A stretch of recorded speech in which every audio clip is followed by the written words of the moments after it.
Kaya ang pulong sa Dios buhi ug maabtik ug mas hait pa kaysa bisan unsang espada nga doy sulab, modulot kini hangtod sa kinahilabman sa kalag ug sa espiritu, hangtod sa dapit din nag-abot ang lutahan ug ang kauyukan, nag-uusisa kini sa mga tinguha ug hunahuna sa kasing-kasing. Walay butang nga natago gikan sa Dios. Ang tanan dayag ug makita sa iyang mga mata, ug kitang tanan magahatag kaniyag husay sa atong binuhatan. Adto tas pagampo, magampo ta. Amahan mo nga Dios, salamat ning panahon nga gihatag na usab kanamo. Nga din kami makatuon usab sa imong balaan nga pulong. Salamat Father God sa teaching ministry of God the Holy Spirit. Nga din mo'y magatudlo kanamo siya nga paagi. Aron dili kami magkamali bisan man sa tingkay, pagsusi ug pagtuon sa imong pulong. Ubani imong mga kanakan karon, I pray Heavenly Father nga walay mga babag sa among pagtuon. Ug bisan man sa mga lagad, salamat sa imong paghimo kanako nga takos angayan ug limpyo diha sa mga tubangan. Nga din bisan man sa pagdala sa imong pulong, kining tanan madawat nga kanimo ug maghatag og kahimayaan. Kining tanan ako ginatugyan, ginapasalamatan nga madawat. Pinagi lamang sa pangalan ni Kristo Jesus. Amen. Kay niya na kita karon sa pagtuon, human kita sa Holy Spirit atong milabay pa jud nga Domingo, and then atong gilakta og kadyot kay aduna kita gitik up pila ka Domingo nga atong itik up usab ang mga espesyal nga mga pagtulunan sa katuyuan nga alang kanato nga mga magtotoo atong masabtan jud ang pulong sa Dios o unsaon sa pagsabot ang pulong sa Dios. Now, niadtong milabay Domingo atong natun-an ang hermeneutics. Adunay mga napulo ka mga area nga diin ang pulong sa Dios atong masabtan aron nga dili kita magkamali ug ako lang i-review sa makadyot ang kining mga sistema gitawag kini siya og hermeneutics or how to study the Bible. Ang matag usa kanato adunay katungod nga magatuon sa pulong sa Dios ug busa importante kayo nga mahibalo kita og unsaon sa pagtuon sa pulong sa Dios. Kaya dili man lang gud ang pagtuon sa pulong sa Dios nga mubasa lang ka. Kinahanglan masabtan nimo ang mga pamaagi o unsa pamaagi sa pagtuon. Now sa systematic theology ato usab kini nga gi-take up sa milabay nga Domingo, sa systematic theology kuan usab kini siya, gitawag kini siya 10 major highways. Napulo kini siya ka mga major highways nga matun-an gyud nimo ang tanan. Naghiskot mi tungod sa systematic theology. O nag-focus kita sa bibliology. Yes, adunay gitawag nato sa Doctrine of God, Christology, Pneumatology, Angelology. Sa Angelology, apil na niya na ang elect angels, Satan o demonology, And then anthropology, study about man. Hamartology, study about sin. Soteriology, study about salvation. Ecclesiology, study about the church. Bibliology, study about the Bible. And then eschatology, study about last things. Now, may focus kita sa pagtuon sa bibliology. Now, ang pulong bibliology gikuha sa duha ka pinulungan, compound word kini siya, which is the book, study, book and study, no? So, both na sabot, ang Biblio is the book, and logi is study.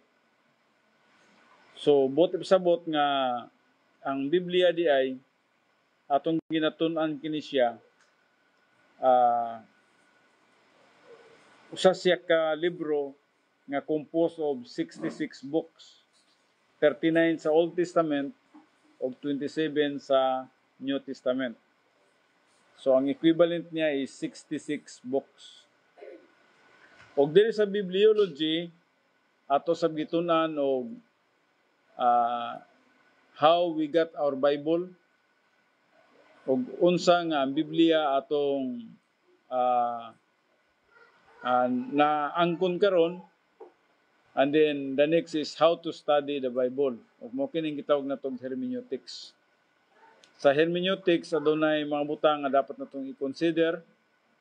Ang una niini, dapat mahibalo kita nga ang Bible is gitawag natong infallible in its totality. Buot ipasabot nga wala gyoy sayop sa Bible. O kung walay sayop ang Bible, buot ipasabot nga ang gitawag natong pagsulat nining tanan gikan sa Genesis ngadto sa Revelation, wala gyud usa nga makutlo nato dinhi nga nagkamali. Kung makakita man kita og duha ka bersikulo nga murag contradict, sa mapanalitan sa Micah 4:3 nya og sa Joel 2:10 nga nag-ingon dinha sa Micah, himuon ninyong guna, no? Himuon ninyong guna ang inyong panggamit sa panggubatan. Kana nag-iskot siya may tungod sa millennium. Nga sa panahon sa millennium, wala na'y gubat. Pag muadto ka sa Joel, nag-ingon po dito, gamiton ninyo ang inyong armas pagpanguma alang sa panggubatan. Now, nag-iskot may tungod sa atong panahon karon, o bisa man sa umalabot nga gitawag natong 7 years tribulation. So wala siya nagka-conflict kung dili nimo masabtan ang dispensation, so rightly dividing the word of truth. Dili nimo mabutang siya og asa nimo ibutang ang duha ka bersikulo nga konflikto man sila. Kung kita ang mosabot. Pero dinhi nimo masabtan nga sa Bible is gitawag siya infallible. Sa ato pa walay sayop. Either ikaw ang nasayop sa pagsabot o sa imong pagtuon wala mao, no. So posible nga niyan ang area nagkamali ang atong pagsabot. O yes, may gabide sa tanan, no, kay Luida Molero, kay Glini Hayana, kay Ronaldo Senior Yuba, o bisa man kay Ninita Amura, Grace Christian Church, o bisa man kay Pastor Gister Andoy, no. Now, sa ako nang gingon, diri sa things to consider how to study the Bible, number 1 is infallible in its totality. Wala gyoy sayop. Usahay ang tao magunahuna nga sayop, depende sa iyang pagtuon. Ikaduha, kining gitawag synthesis principle, no. Ang synthesis principle gitawag kini siya analogia scriptura. Ang motif sabot niini nga ang Bible does not contradict itself, no. Wala nagka-contradict ang Biblia.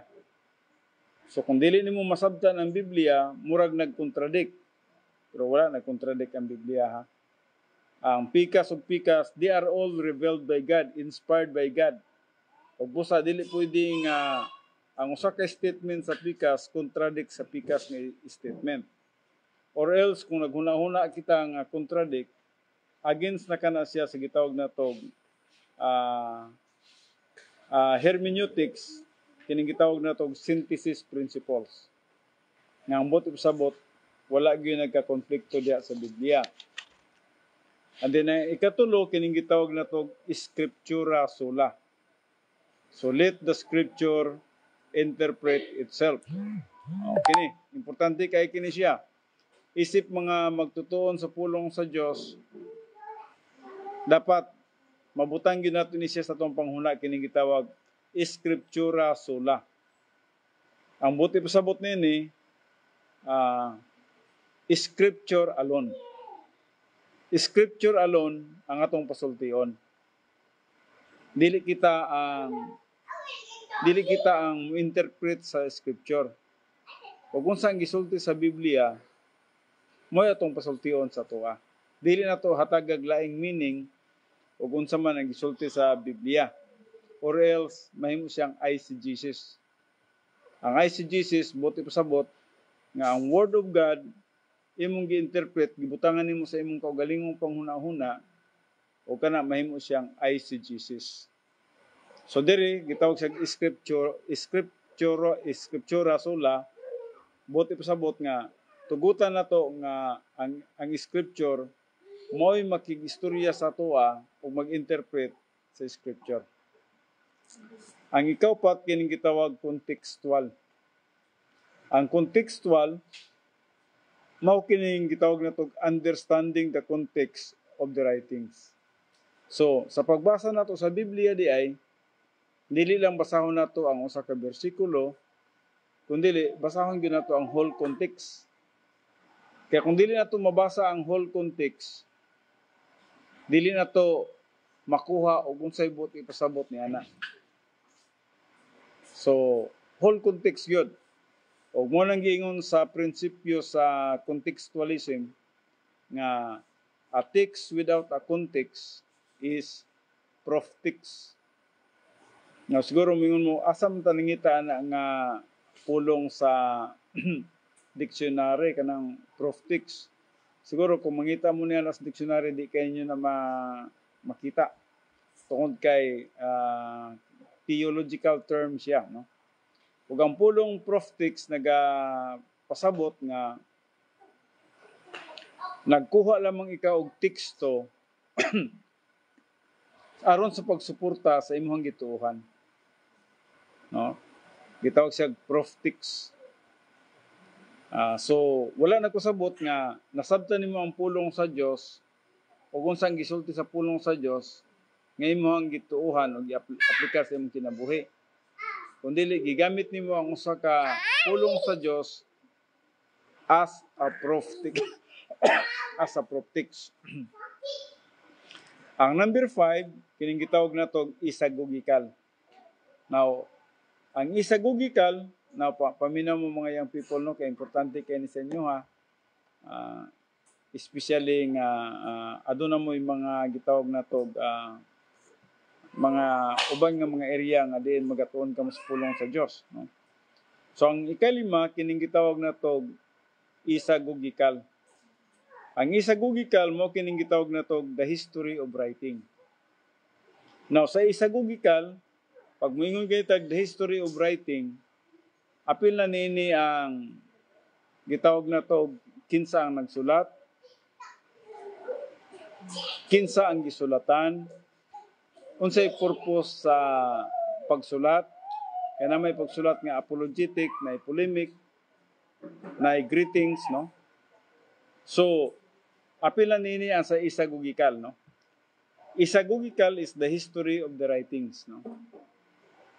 So, importante na siya. Kung dili ni nato makuha kini siya nga konsepto, posible gud nga magkamali kita sa pagtuon sa pulong sa Dios.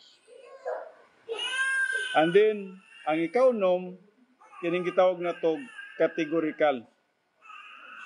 Ang categorical, mo kini siyang gitawag the arrangement of the doctrine or the subjects, no? The arrangement of the subjects, no? Kung saan na to pag-arrange sa gitawag na to mga subjects, halimbawa, doctrine of sanctification. Now, atong nasabtan ka na nga, adunay positional, adunay experiential, na ultimate. So, baptisms, na class-classing baptisms, na baptisms of water, na baptism of the dead, na baptism of the Gitawag siya og arrangement of the subjects, no? Ang kining gitawag categorical. And then ang number 7 kining gitawag nato exegetical. No? Kinahanglan sabton usab nato ang the grammar, syntax, and the etymology. Mao kana siya ang daghan kayog panahon nga dapat i-google nato ang atong pagtuon pag-study. Dapat masabtan nato ang grammar, ang yang syntax, o ang yang etymology. And then number 8, kining gitawag nato symbolical. Adunay mga nakasulat sa Biblia nga symbolical. And then ang ika-siyam, kining gitawag nato literal principles. Usually, ang Bible must be interpreted in a literal form. Buti pasabot, literal, normal, and natural sense. So, the Bible should be understood in its literal, normal, and natural sense. Mao ni kasiyam. And then, ikanapulo, kining gitawag nato rightly dividing the word of truth. Now, kining rightly dividing the word of truth, mo na ning ma-divide nimo ang pulong sa Dios based sa gitawag nato 9 principles of hermeneutics. Either mabutang nimo sa panahon sa Gentiles, Israel, church age, tribulation, millennium, or eternal state. No? So, imong mapudyot ang bersikulo nga moingon ikaw nga may kagamitan kini sa church, may kagamitan kini sa panahon sa Israel, may kagamitan kini sa panahon sa millennium, o kini siya nga bersikulo sa pang-tribulation kini siya, o kini sa church ni siya. So, muna nang gitawag na to rightly dividing the word of truth. So, hangtod nga dili ni nato makuha kining mga prinsipyo og how to study the Bible, how to study the scripture, subject kita sa gitawag natong errors. Pwede tang magkamali sa ato ang pagtuon sa pulong sa Dios. Now, maghatag-tag usa ka example nini para nga actually daghan nga mga example sa atong gitun-an niadtong milabay nga mga panahon nga adunay kita Bible study. Now karon atong hatagan og pagtagad kining John 3:16, no? Yes, may gabi diay kay Julius Ostia, no? O bisan man sa mga kaigsonan diya sa Grace Christian Church Tibungko. Now, dinhi kita karon atong hatagan og pagtagad kining John 3:16. Based sa gitawag nato napulo ka mga principles sa pagtuon sa pulong sa Dios. Now, una diri nagaingon diri sa John 3:16. For God so loved the world that He gave His only begotten Son, that whoever believes in Him should not perish but have eternal life. Now, kung atong pasultion ang Biblia, nga dili kita ang mo-interpret niini, ang John 3:16, pag-ingon niya, kay gihigugma pag-ayo sa Dios ang kalibutan. Now, kalibutan na iyang hisgutan, no? Buti pasabot nga tanang katawhan sa kalibutan gihigugma sa Dios. Wala siya nahigugma sa usalang ka grupo, wala siya nahigugma sa usalang ka tribo, wala siya nahigugma sa Gentiles lang, wala siya nahigugma sa Israel lang, wala po siya nahigugma sa church lang. Kundili, ang iyang gisgutan din kay gihigugma sa Dios ang kalibutan. Ang kalibutan, wala siya naghisgot mahitungod sa usa ka geographical area lang, kundili sa Grigo nga pinulungan gitawag siya cosmos. Ug ang pulong cosmos means kinatibuk-an gyud. Wala siya gi-specific diha nga istorya nga usa lang ka geography sa kalibutan. Kundili ang paghigugma niya ang kalibutan gyud. So sa etymology daan sa word nga cosmos, nagtudlo na siya nga universal siya. And then, ang sunod diri nagaingon siya that he gave his only begotten son. Gihatag niya ang iyang bugtong anak. Now, kinsa may gihatag niya? Nganong nahimo mang mayong balita ang John, especially ang John 3:16, kaya sumala pa sa mga Bible scholars, ang Matthew, Mark, Luke, ug John, gospel man gyud ni siya. Naghiskot mahitungod tanan sa mayong balita mahitungod kay Jesus Christ. Si Jesus Christ ang focus tanan ini, Matthew, Mark, Luke, ug John. That's the gospel of the Lord Jesus Christ. Now karon pag-ingon niya that he gave his only begotten son. So sa kadako diay sa gugma sa Dios nga Amahan, gihatag niya ang iyang bugtong anak nga mao si Kristo Jesus. Now, wala ang word diri nga that he gave his only begotten son, nagrelate siya sa kadako sa gugma sa Dios. Ngang gugma day sa Dios dili partiality sa usa lang ka grupo, kundili sa tanan gyud. Bisan mag-unsay atong tribo. Bicolano man ka, Ilocano ka, Ilonggo ka, Cebuano ka, Amerikano ka. Wala siya gipili nga rasa tungod sa gugma sa Dios. Kaya ang gugma sa Dios dili nimo na ma-divide. Ang gugma sa Dios para gina sa tanan. So that he gave his only begotten son. Gihatag niya ang iyang bugtong anak. Now, pag yun niya gihatag niya ang iyang bugtong anak, unsa man day gibuhat siyang bugtong anak? Yes. Dito sa cross. Gilansang. Namatay. Ug nabanhaw. So, sa pagsulat pa daan sa John 3:16, ang God the Father nagpadala na sa iyang bugtong anak nganis kalibutan tungod sa iyang paghigugma kanato. So munang mga etymology of the word kaning kalibutan nagiskot may tungod kanatong tanan o atong nakita usab dinha nga gihatag niya ang iyang bugtong anak dili lamang sa usa ka tribo kundi sa tanang tribo, sa tanang rasa sa tibuok kalibutan. And then the word that whoever believes in him. Kining word nga whoever. Ang word nga whoever naa siya sa nominative case. Og the word nominative case buti pasabot nga bisan kinsa nga tao naa siya'y opportunity nga motuo og maluwas. From the word nominative. No? Na siya tsansa nga maluwas sa diyang mutuo siya. Bisan kinsa. Whoever.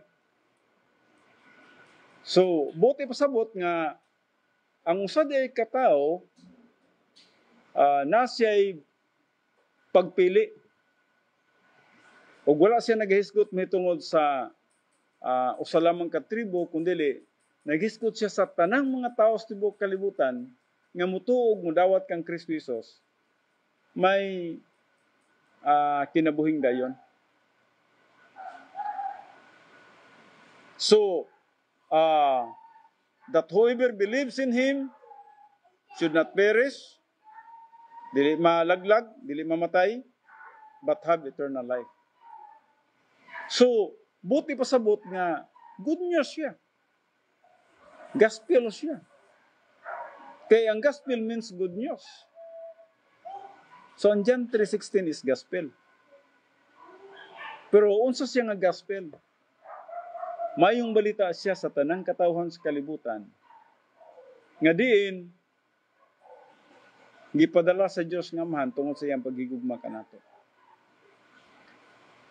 So God's love is not exclusive, but inclusive to all human race. No? Hinumduman na ito, nga ang gugma sa Diyos, dili siya exclusive. Basig mo yung nga, kita lang gihigugma sa Diyos. Kita lang kay mga magtotoo ta. No, bisan ang dili magtotoo gani, gihigugma sa Diyos. God's love is not exclusive, but inclusive to all human race. Now, ang pulong diri nga kalibutan, dili na to pwede mabutang sa usa ka gitawag na to geographical location lang. Dili kay China lang ni siya, no? Dili kay Pilipinas lang, dili kay Amerika lang. Ang kalibutan is kalibutan yun siya. Og busa, kung interpret na to ni siya sa usa lamang kadapit, magkamali ta dinha. Nay error diha. And then, ang pulong whoever is a nominative case, meaning anyone can believe and can be saved. We are nominated to believe or to be saved. Kaya naman siya sa nominative case. Bisag kinsa. No? Anyone. No? O makabaton siya og eternal life. Now, kana mo na usa ka example nga atong ginatun-an karon, kining gitawag na to John 3:16. Now, kini usab kining gitawag na to og usa ka importante usab nga butang atong masabtan kining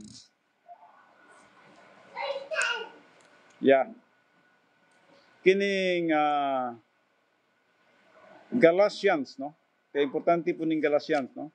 Especially ning Galatians 1:6-9. Importante po nina itong masabtan. Na atong basahon kini siya sa makadyot kay sa ako nang giingon, a text without a context is proof text. May mo siyang proof text. So basa kita sa pulong sa Dios kay para nga atong makuha ang iyang context o kung pwede atong hutdon. Apan ako nakita sa dihang makuha na nato ang konsepto, yes, okay na kana, no? As long na makuha na nato ang concept sa whole context, okay na kana siya. So diri nagaingon sa Galatians 1:6-9,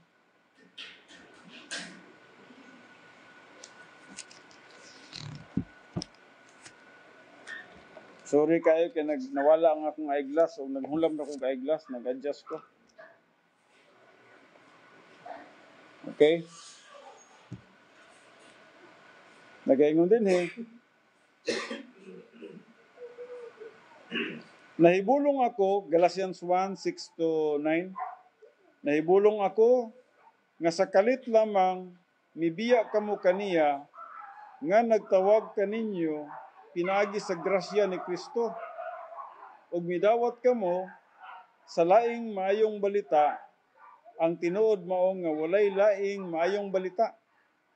Apan gisulti ko kini kay may mga tao man nga nagasamok kaninyo og naninguha sa pagtuis sa maayong balita ni Kristo. Verse 8, apan bisan og kami o usa ka anghel nga gikan sa langit ang magwali kaninyo og mayong balita nga lahi sa among giwali, mahimo unta siyang tinunglo. Now, atong nakita kini siya kining Galatia 1:6 ngadto sa 9, naghisgot kini siya purely gyud, no? Kung atong pagkatanawon kini siya, naghisgot kini siya purely sa mga false teachers, mga mali nga mga magtutudlo. Katong mga nagatudlo og lahi nga Jesus, katong mga nagatudlo og lahi nga espiritu, katong nagatudlo og lahi nga gospel. Now, kini siya nga bersikulo, hinumduman nato kini siya nga bersikulo, wala kini siya nagatudlo may tungod sa kalainan sa gospel nga gihisgutan ni Apostol Pablo ug sa gospel nga gitudlo ni Matthew, ni Mark, ni Luke ug ni John. Kay kung dili nato kini siya masabtan pag-ayo, usay maghunahuna biya kita nga lahi itong gospel nila kay gospel of the kingdom. Nya andiri is gospel of Christ. Now hinumduman nato nga ang gospel nga gisgutan dinhi. Sorry. So hinumduman nato nga ang gospel is the Lord Jesus Christ. The same Jesus Christ ang giwali sa gikan pa sa Old Testament, sa New Testament, sa church age, o bisan man sa umalabot nga 7 years tribulation. Walay laing Jesus nga ginapawali din ha. Kung aduna may magwali og lain nga Jesus, mao ka nang giingon ni Apostol Pablo nga ipatunglo kana. Halimbawa, na magpaangkon-angkon din nga siya mo ang Kristo, siya na ang dalan, siya na ang kaluwasan, siya na ang kinabuhi. Mao kana ang gisgutan ni Apostol Pablo diri sa Galatians nga ipatunglo kana. So, buot ni ipasabot nga bisan pa kami, ay ang gigamit din ha, kami, appeal siya, no? O kami, buot ni ipasabot, mga apostolis o mga anghel sa kalangitan, magwali kaninyo og laing Hesus, laing espiritu og laing gospel. Nan ipatunglo kana.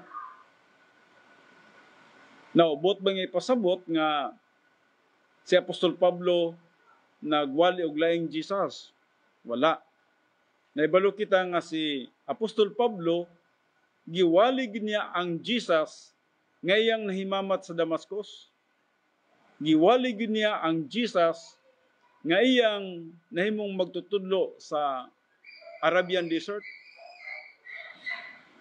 So, buti pasabot nga dili siya false teacher si Apostol Pablo. Na mangutana ta karon. Si Pedro ba po, si Santiago o si John, nagwali ba po sila laing Jesus? Ang tubag, wala.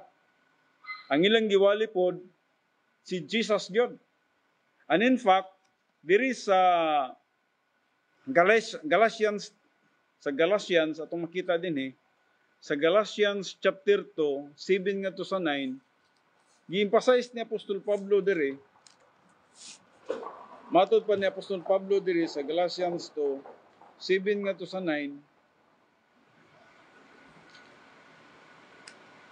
nagaingon, apan nakita hinuon nila nga gisugo ako sa Dios sa pagwali sa maayong balita ngadto sa mga dili Hudiyo. Ingon nga siya nagsugo kang Pedro pagwali sa maayong balita ngadto sa mga Hudiyo. Kay tungod sa gahom sa Dios gihimo ako nga apostol alang sa mga dili Hudiyo, sama nga gihimo niya si Pedro nga apostol alang sa mga Hudiyo. Si Santiago, si Pedro ug si Juan nga giisip nga mga pangulong haligi nila nga ang Dios naghatag kanako nining talagsaong buluhaton busa lamano sila kanako ug kang Bernabe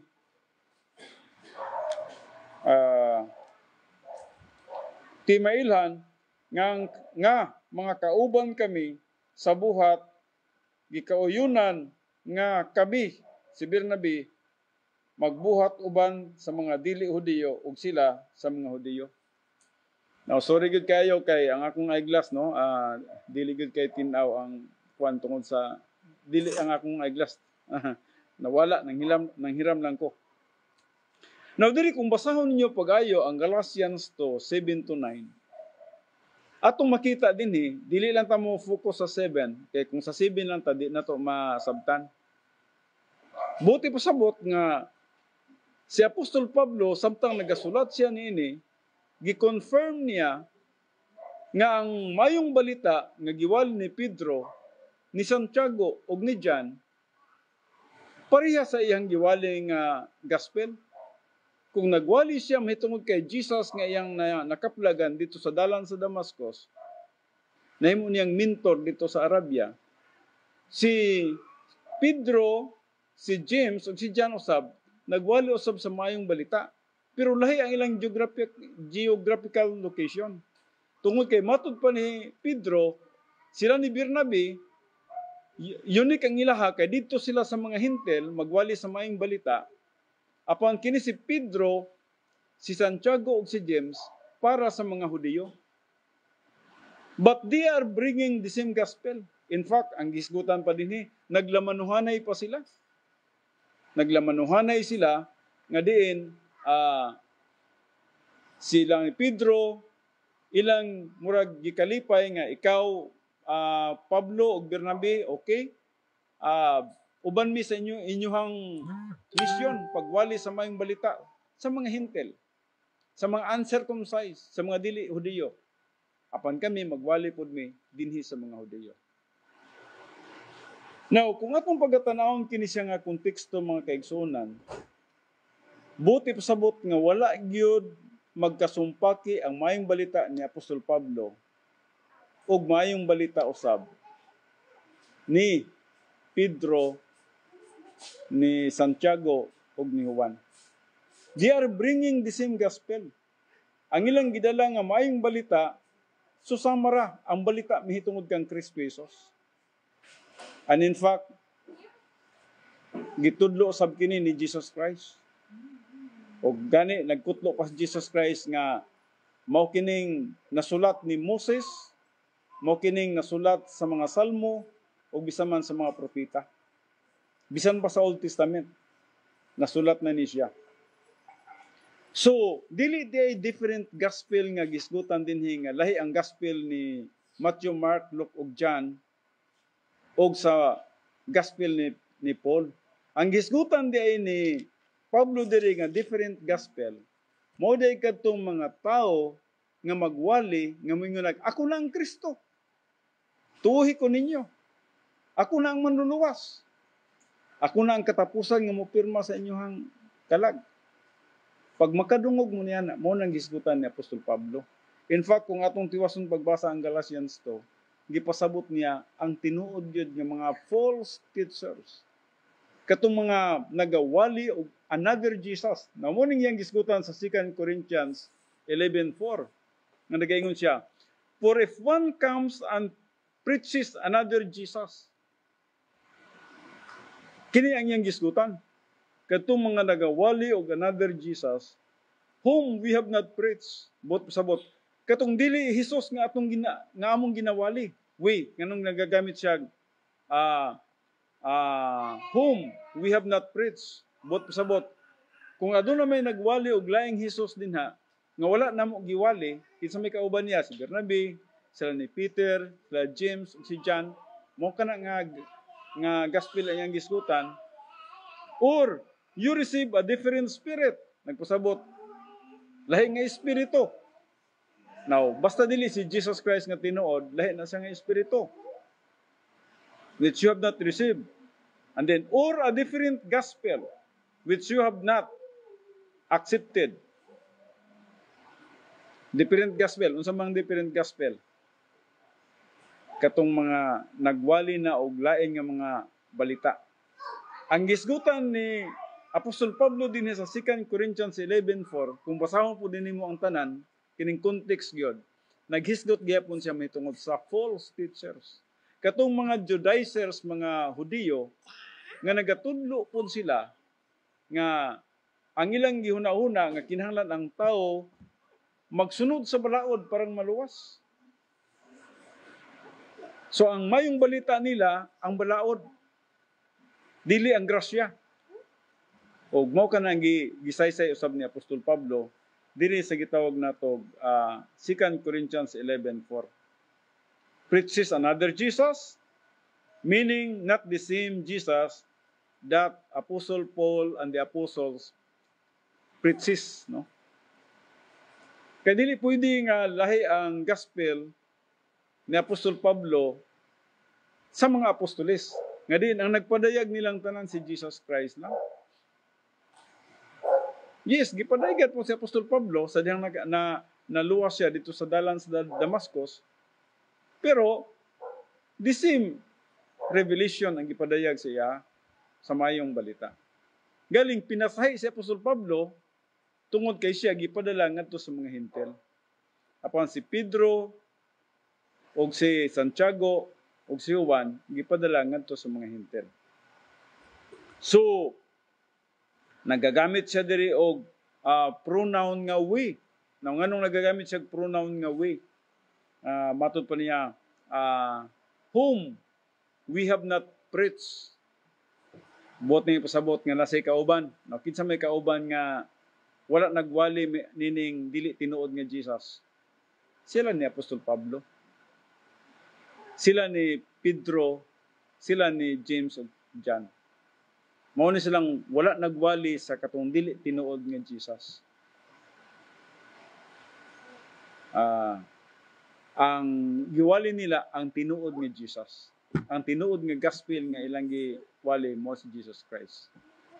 Now, mao kini sa gitawag natog mga principles, no? Ug unsa na to pag sabot gyud ang Biblia. Now, anhita karon sa 1 Corinthians 15:1-4. Now, ambak na lang ta sa 3. Anyway, dili na kayo lisod kayo kini nato, no? Pag-abot sa 3, mingon siya diri. For I delivered to you as of first importance what I also received, that Christ died for our sins according to the Scriptures. Now, si Apostol Pablo, giwali gid niya ang mayong balita mahitungod kang Kristo Jesus. Unsa mayong balita? Nganong mayong balita man? Nga si Jesus Christ namatay dito sa cross. Now, unsa may nakamayong balita niya na nga namatay man si Kristo. Maayos yung balita tungod kay ang kamatayon ni Kristo Jesus sa cross mo'y bugtong bayad sa tanan natong mga sala. So gitawag siya mayong balita. Ang paglubong, maayo bang balita? Yes, maayo pong balita ang paglubong. Kaya di man siya mabanhaw kung di siya mamatay. Di man pud siya ilubong kung wa siya mamatay. Ug atong nakita, nag-connect silang tanan, namatay siya busa gilubong. Og nabanhaw siya. Now, kung atong basahon kining kinatibukan sa 1 Corinthians chapter 15, ang pagkabanhaw ni Kristo Jesus, mao di ay gitawag natog maayong balita tungod kay naghatag kini natog paglaom nga kita usab nga nagatuo kaniya kung mamatay man ta pagkabanhawon pud ta. Adunay pagkabanhaw di ay. So mo kanang gitawag maayo po na siyang balita. So kung manin kita sa Bible, perting daghanang maayong balita. Si Mark gani, nagasulti po siya maayong balita, mahitungod kay Jesus Christ. Sa Mark 1:1, maayong balita po. So, apa nagagamit siya og word dinhi, ang gigamit ni Apostol Pablo nga pulong diri, that Christ died for our sins according to the Scriptures.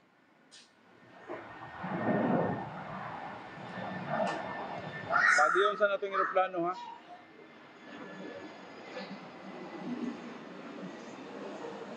Yung, Rindo, anaga may dong maadok na.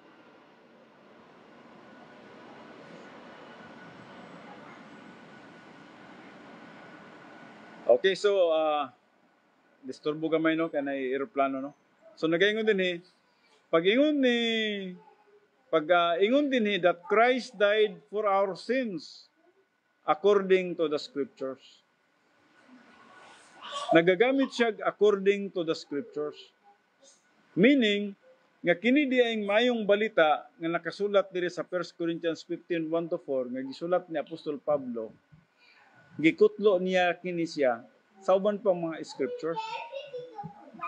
Sama pananglitan, Sa Matthew 20:18 kunto sa 19.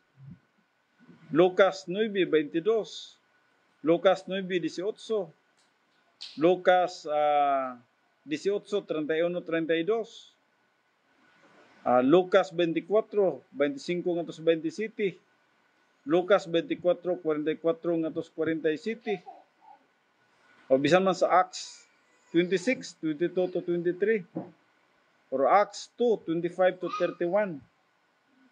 And then sa Old Testament, gikutlo niya sa sinulat ni Isaiah chapter 52 ug chapter 53. Gisulat niya ngadtong panagna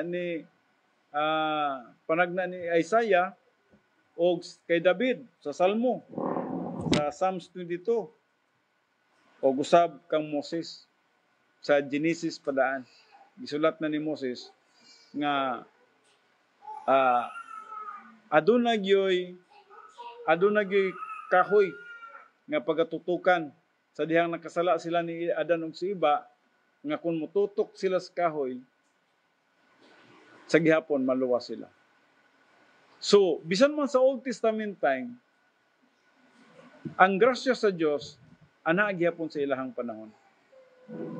Ang grasya gikan pa sa permirong tao hangtod sa katapusang tao, ang grasya sa Dios alang kanatong tanan. Yes, adunay administration nga panahon sa balaod, pero ang grasya sa kaluwasan gikan sa kay Idam hangtod sa lasman, grasya gina siya. Nga diin ang usa ka tawo nga magatuo sa Old Testament time, magatuo sila sa umalabot nga Kristo nga ilansang sa cross, makabaton sila og kaluwasan. Sa atong panahon karon, mituo kita sa Kristo nga gilansang na sa cross, nga may bugtong bayad sa atong mga sala. O busa, makabaton tag kaluwasan. O bisan man sa 7 years tribulation, sa Revelation 14:6, sa diyang mutuo sila nga adunay Dios, makakaplag po sila kaluwasan. Eternal gospel ang gisgutan dinha. And then sa millennium, sa samang pagi, kung mutuo gihapon sila kang Kristo, all about Jesus Christ. All about Jesus Christ ang gisgutan. Ang gospel is about the Lord Jesus Christ. Ug busa muanha ka sa Acts 4:12, ang iyang gisgutan dinha, there is no other name in heaven and on earth.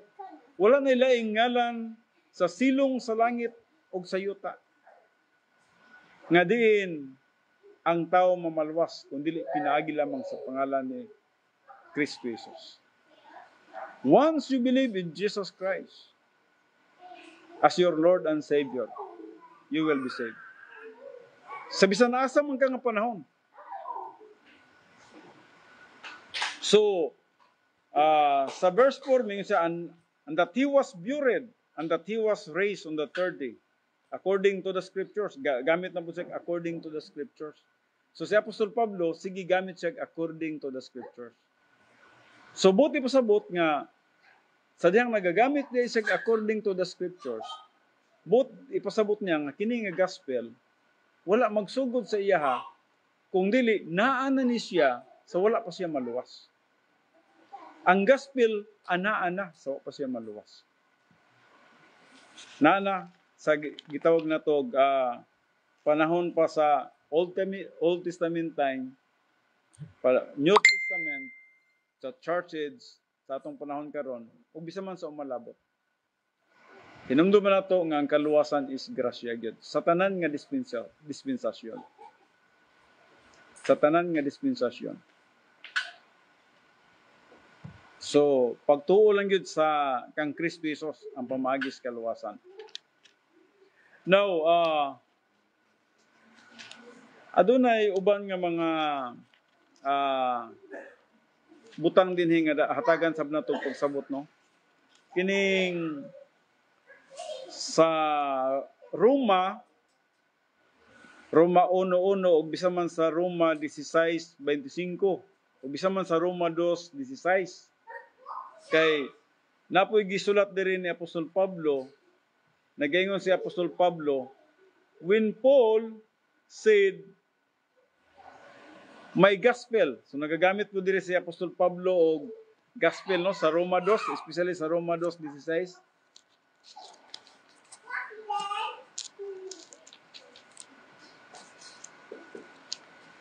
Sa Roma 2:16 siguro kung aduna mo yung mga pangutana, makapangutana mo, magagahin tag 5 ka minuto dire. Sa Roma 2:16 nagaingon din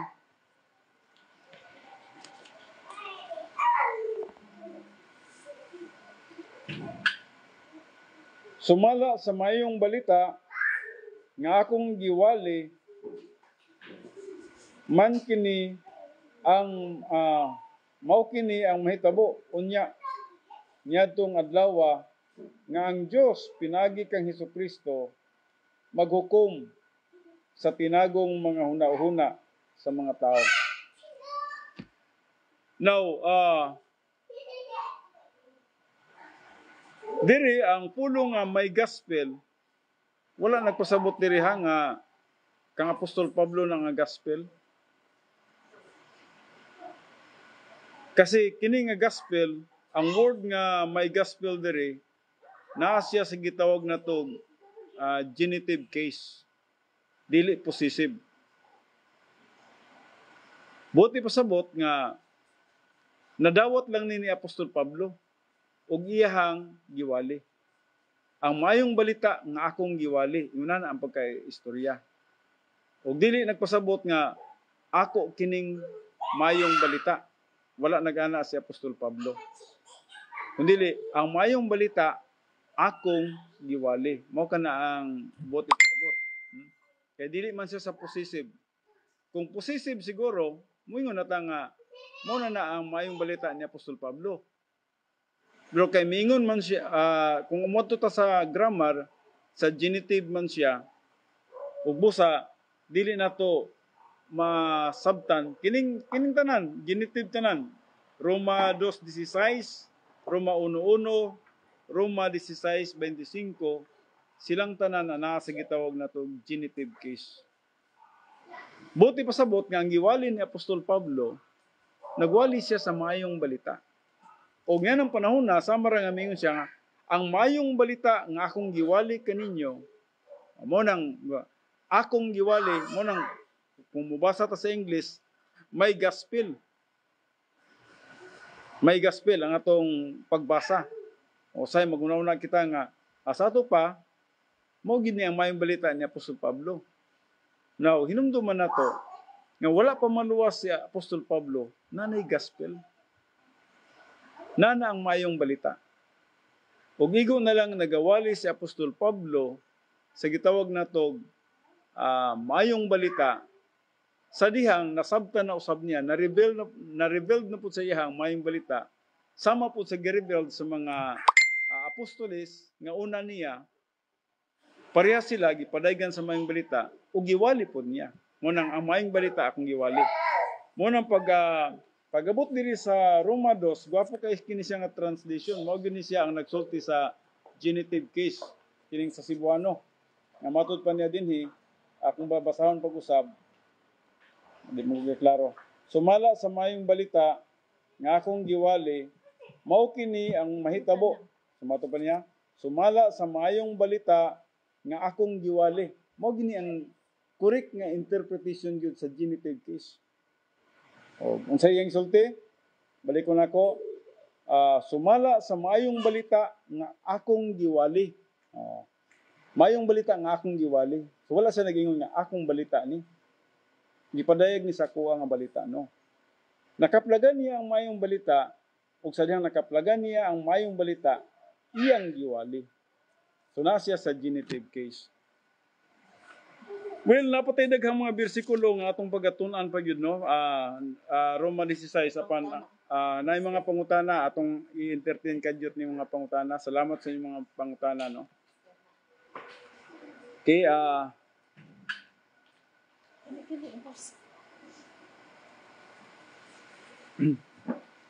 naipangutana diri, tapos kung mutuo sa kamatayon, burial o resurrection, necessary ba or only faith and death lang jud?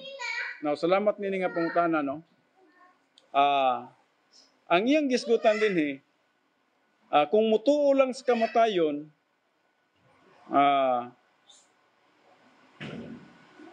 or only faith, may tungod sa kamatayon balang yun. Mamo niyang pangutana. Kinahanglan ba yun nga mutuo ka sa death, burial, and resurrection? Or sa kamatayon lang yun? Now, which is a very, very good question, no? Atong hatagag pagtagad. Now, hinumduman na to nga ang bayad para sa atong sala, mo lang yun ang kamatayon ni Jesus Christ sa cross. Between 12 noon to 3 p.m. Between 12 noon to 3 p.m., mao katong panahon na nga gibayran ni Jesus Christ ang tanang sala sa katawhan sa kalibutan. Busa ang bayad sa atong mga sala, mo lang yun ang kamatayon ni Jesus Christ sa cross. Pero wala nagpasabot, gadili mayong balita, ang burial o ang resurrection. Maayo po na sa balita. Pero kita, nintuo po niya na. Pero dili nagpasabot nga ang nakaluwas na to, nga kanang tulo. Usa lang niya na ang nakaluwas na to. Ang kamatayon lang ni Jesus Christ sa cross, mo'y nakaluwas na to. Ang burial o ang resurrection, naghatag lang na nato og paglaom nga kung mamatay man sabta, sumala pa sa 1 Corinthians 15, 1 to 15, nga kung atong pagabasahon ka na siya, maghatag po na nato og paglaom nga sa malabot nga mga panahon, kita usab mabanhaw. So hinumduman nato na nga ang bayad sa atong sala, purely kato lang yung gibuhat ni Jesus Christ sa cross. Og mao lang gito nga maayong balita ang makaluwas nato. So,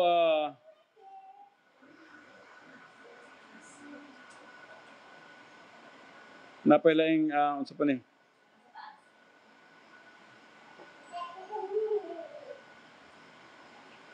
Wala daw kay microphone. Dili ni pangutana. So, buti pasabot mga kaigsunan, no, buti pasabot mga kadali. Na isa. Kadali.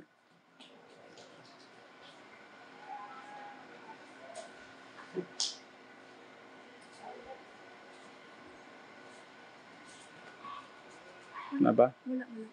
Okay, so maulan to'y usa ka pangutana nga atong nadawat di ay, no? So, tama, lindot kayo nga pangutana. Nag-isgot ni tungod sa ang 1 Corinthians 15, 1 to 4. Ang nakaluwas na to, purely ang kamatayon ni Jesus Christ sa cross. Kaya moro man to'y bayad sa atong mga sala. Ang katong burial, dili naman to bayad. Ang katong resurrection, dili naman to bayad.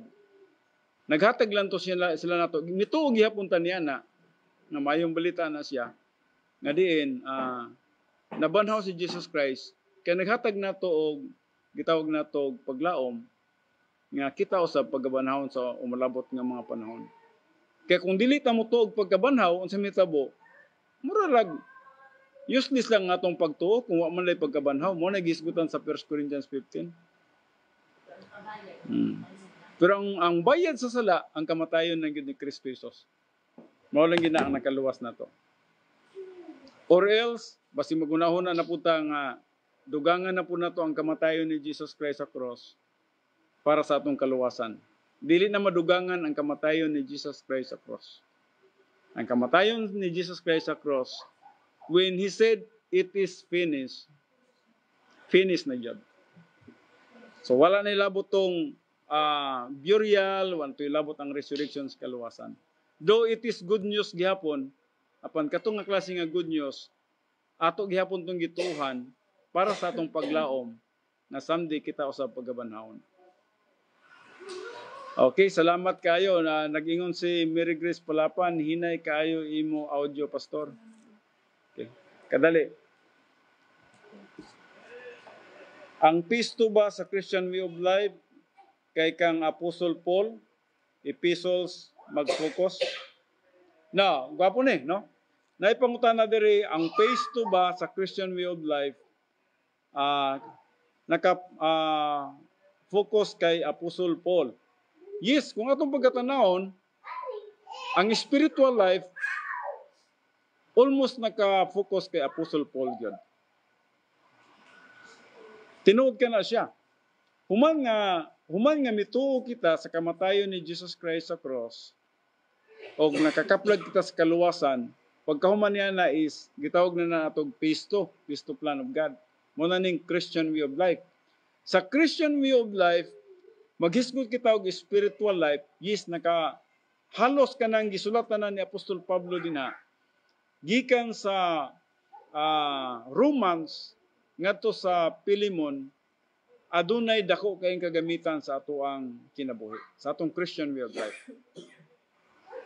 In fact, mao ginang nagatudlo og spirituality. Mao nang nagtudlo og unsaon nato pagkinabuhi nga espirituhanon. Okay, napabaylain pangutana.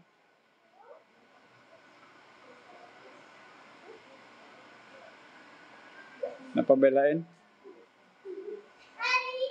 Murag wala naman siguro laing mga pangutana, no? So, diri kay Mary Grace, akong tanawon kadali, no? Useless jud pastor feed kung ang kamatayon ni Jesus Christ ibaliwala lang sa mga uban tao. Siya ra jud atong manluluwas, walay lain. Tama gid na, Mary Grace, no? Salamat, Mary Grace. Salamat jud kay ang kamatayon lang jud ni Jesus Christ sa cross ang bayad sa tanan natong sala.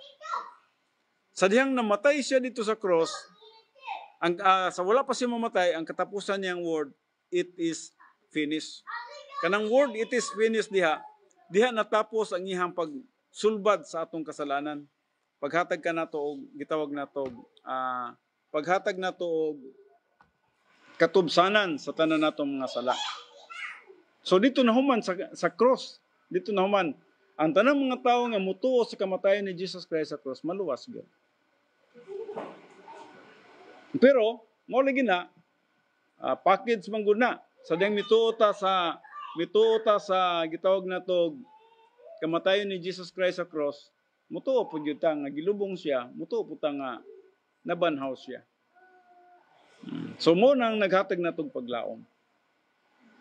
Pero mo na salamat kay Mary Grace, no? Ang atoa ang pagtuo lang gyud sa gibuhat ni Jesus Christ sa cross. Purely ha?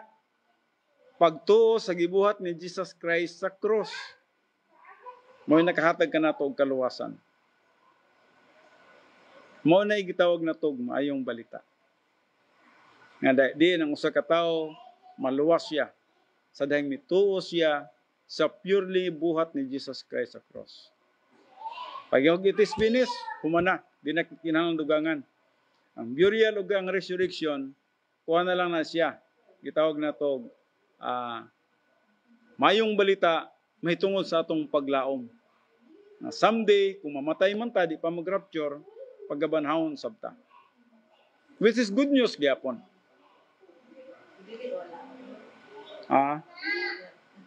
Nagatuo gyud niya na. Pero walay kalabutan siya sa atong kaluwasan. Ang kaluwasan, ang kamatayon ng ni Jesus Christ sa cross.